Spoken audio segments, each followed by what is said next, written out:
Well, well, look who's back, my loyal breathing viewers. Clearly you enjoy suffering because tonight we're diving into the Russian sleep experiment. Fair warning, this one is graphic, disturbing, and downright nasty. Some of you humans might want to click away. But if you stay, don't blame me when you end up sleeping with the lights on. It all began in the late 1940s, deep in Soviet Russia. Researchers backed by the state designed an experiment that was meant to advance science. The prisoners? Enemies of the state during World War II. Their reward if they cooperated? Freedom. The catch? They couldn't fall asleep for 15 days straight. The setup was simple but cruel. The chamber was equipped with microphones and thick glass windows for observation. Inside, shelves of books, running water, a toilet, and enough dried rations to last a month. But no beds. That wasn't an accident. Sleep, after all, was the enemy. And the gas, the real star of this story, a brand new stimulant pumped into the chamber day and night, keeping the prisoners' eyes open long past the point nature wanted to shut them. The first 5 days went surprisingly smooth. The prisoners barely complained. They knew freedom was on the line, so they played along, chatting about traumatic pasts like it was some group therapy session. But cracks started forming. By day 4, the conversations grew darker. Paranoia slipped into every sentence. They started accusing one another of lies, of betrayal, of secret crimes. By day 5, the group dynamic collapsed entirely. They stopped speaking to each other at all. Instead, they whispered directly into the microphones. Then came day 9, and silence gave way to madness.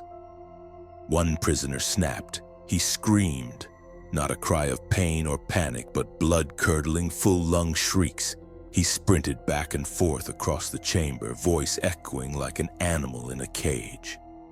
For 3 hours straight, until his vocal cords shredded, his voice broke into hoarse squeaks, and then nothing. The others?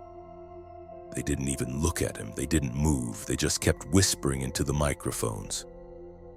Shortly after, another subject erupted in screams, but this time the others reacted in the most nasty, disgusting way possible. They ripped pages out of the books, smeared them with pee and poop, and plastered them all over the glass windows. Yeah, real classy.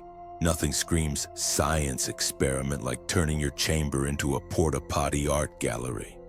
And as soon as the glass was covered, the screaming stopped. The chamber fell silent. 3 entire days passed with no sound at all. The researchers began checking the microphones every hour, convinced the subjects had all died. But oxygen consumption told another story.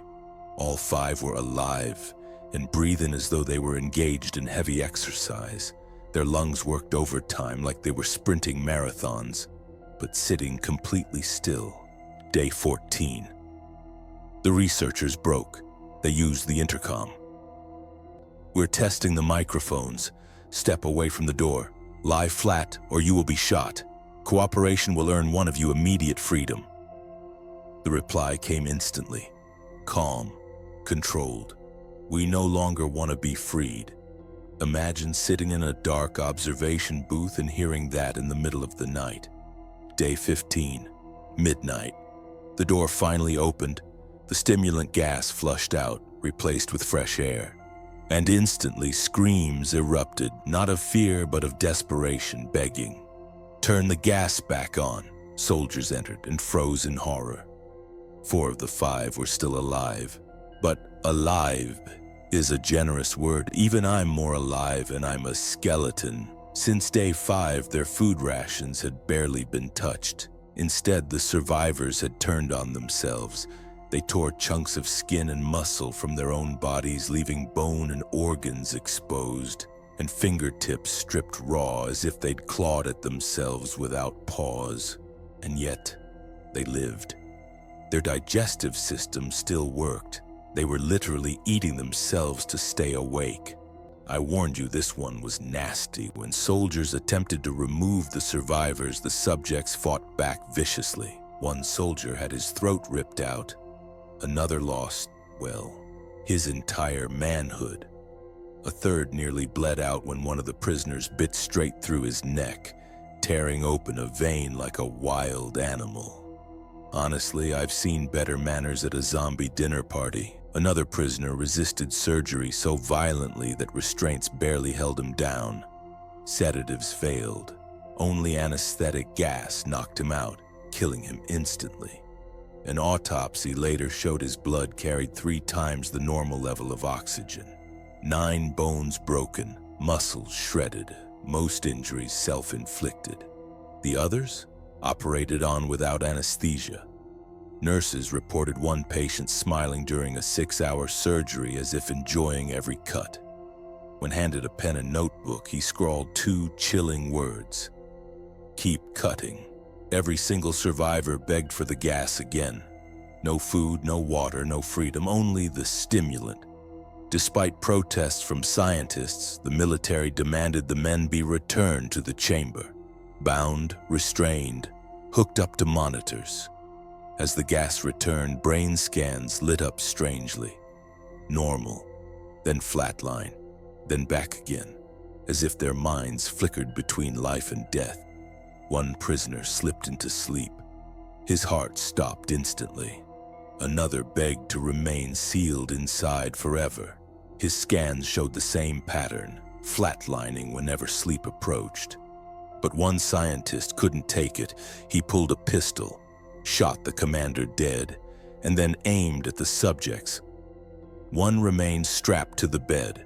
The researcher demanded, "What are you?" The prisoner smiled. "Have you forgotten so soon? We are you. We are you. We are the madness that hides in your mind. We are what you fear when you close your eyes. We are the thing you try to silence when you seek comfort in sleep." The scientist fired. The monitor flatlined, and with a final cough, the prisoner whispered, "Almost free." And that, my breathing viewers, was the Russian sleep experiment, one of the darkest creepypastas ever written. Officially, just a story, but history is full of real experiments that weren't far off, so is it really impossible? Tell me in the comments, do you think this was pure fiction? Or a little too close to the truth?